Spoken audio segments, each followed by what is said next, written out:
Le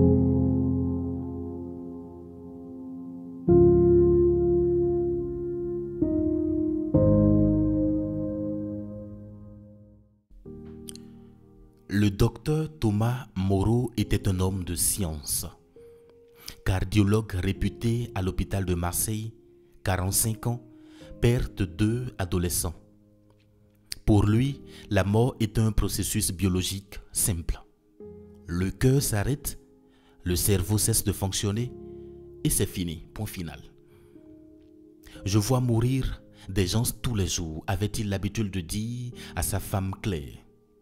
Il n'y a rien après, rien. C'est pour ça qu'il faut profiter de la vie maintenant. Thomas n'était pas contre la religion, mais il n'y croyait pas non plus.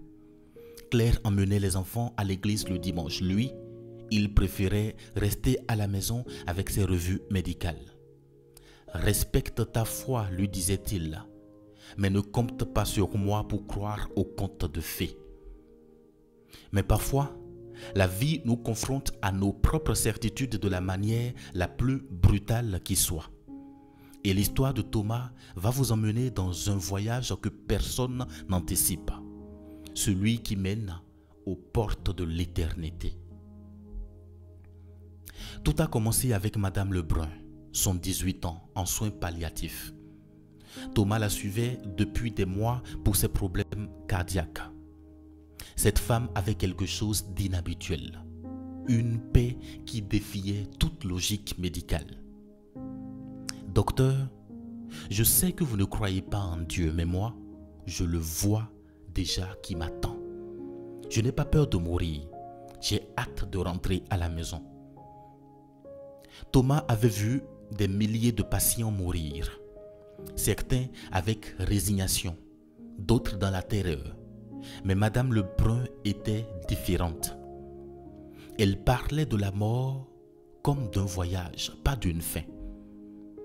Au début, j'ai pensé que c'était les médicaments contre la douleur. Les opiacés pouvaient créer des hallucinations, de l'euphorie, c'était rationnel.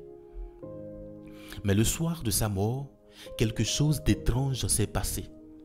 Thomas était de garde quand Madame Lebrun l'a appelé vers 2 heures du matin. Docteur, ils sont là. Ma mère, mon mari, ils m'attendent. Vous les voyez, ils sont si beaux. Oh, Seigneur Jésus, vous êtes venu me chercher. Thomas a regardé autour de lui. La chambre était vide, à part eux deux.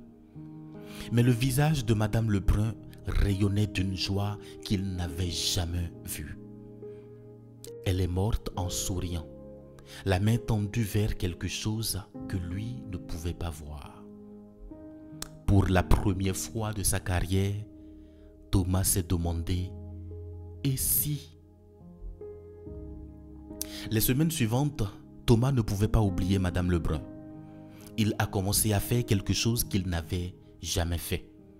Écouter vraiment ses patients mourants. Monsieur Vincent, 52 ans, crise cardiaque massive, cliniquement mort pendant 4 minutes avant réanimation. Docteur, j'étais ailleurs. Je volais au-dessus de mon corps. Je vous voyais me masser le cœur. Puis j'ai vu une lumière. Et mon père qui est mort quand j'avais 8 ans, il m'a dit « Ce n'est pas encore ton heure, fiston. » Sarah, 16 ans, tentative de suicide, coma pendant 48 heures.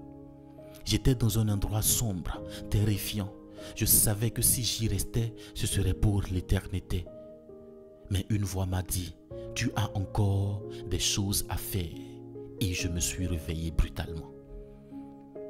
Moi qui croyais tout savoir sur la mort, je découvrais que mes patients vivaient des choses que la science ne pouvait pas expliquer. Étaient-ils tous fous? Hallucinaient-ils tous la même chose? Thomas a commencé à faire des recherches. Expériences de mort imminente, témoignages à travers les cultures, études neurologiques. Plus il cherchait, plus il trouvait des questions sans réponse. Un soir, Claire a trouvé Thomas dans son bureau entouré de livres sur la mort et l'au-delà. Thomas, qu'est-ce qui t'arrive? Tu as changé depuis quelques semaines. Tu poses des questions étranges aux enfants sur ce qu'ils pensent de la mort. Claire, et si tu avais raison? Et s'il y avait vraiment quelque chose après? Comment on peut le savoir? Comment on peut être sûr? Pour la première fois en 20 ans de mariage, Claire a vu son mari scientifique, rationnel avoir peur. Pas de la mort elle-même, mais de l'inconnu qui la suivait. Tu sais, Thomas, la Bible n'est pas un conte de fées.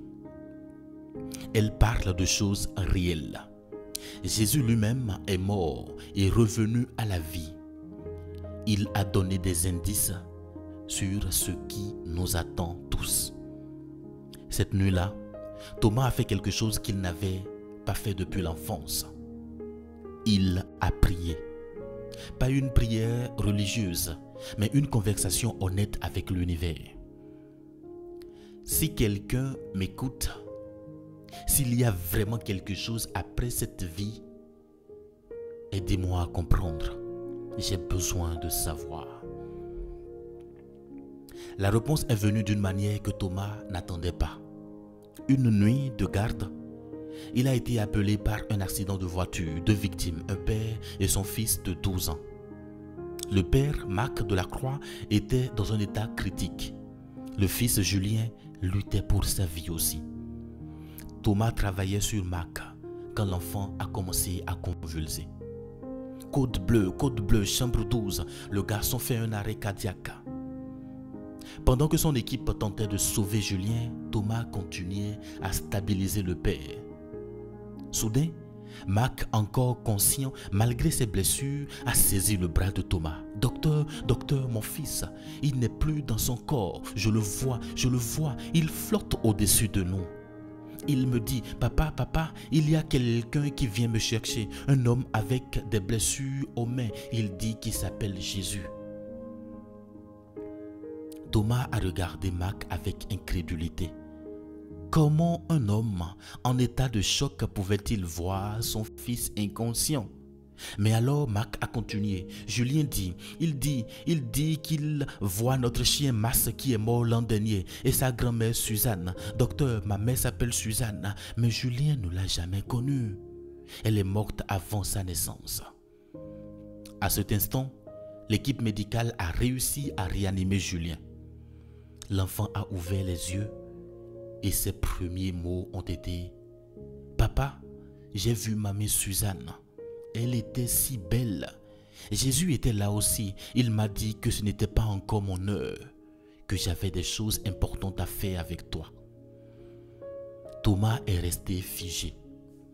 L'enfant venait de confirmer exactement ce que son père avait décrit, des détails qu'il était impossible de connaître. Cette nuit-là, Thomas est rentré chez lui transformé. Et pour la première fois, il a demandé à sa femme Claire de lui expliquer ce que la Bible disait vraiment sur la mort et l'au-delà. Thomas, Jésus a été très clair. Il a dit, « Je suis la résurrection et la vie.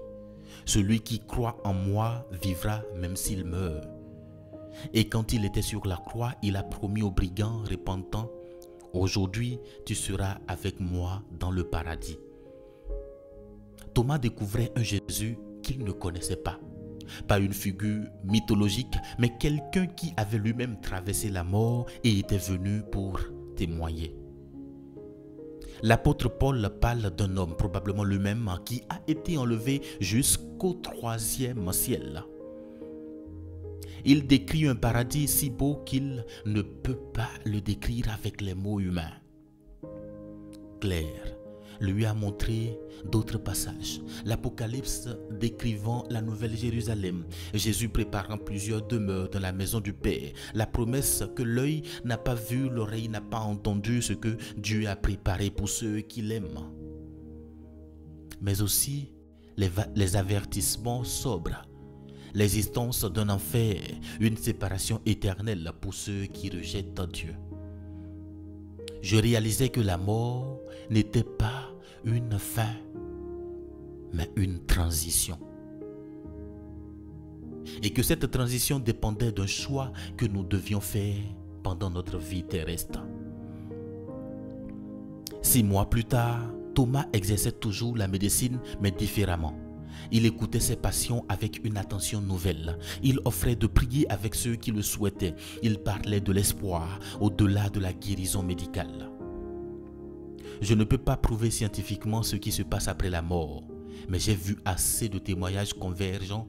J'ai lu assez de promesses bibliques pour comprendre que nous sommes des êtres éternels vivant une expérience temporelle sur cette terre. Thomas avait commencé à comprendre ses patients mourants différemment. Au lieu de juste gérer leurs douleurs physiques, il les aidait à se préparer pour l'étape suivante. Julien, le garçon de l'accident, était devenu un ami de la famille.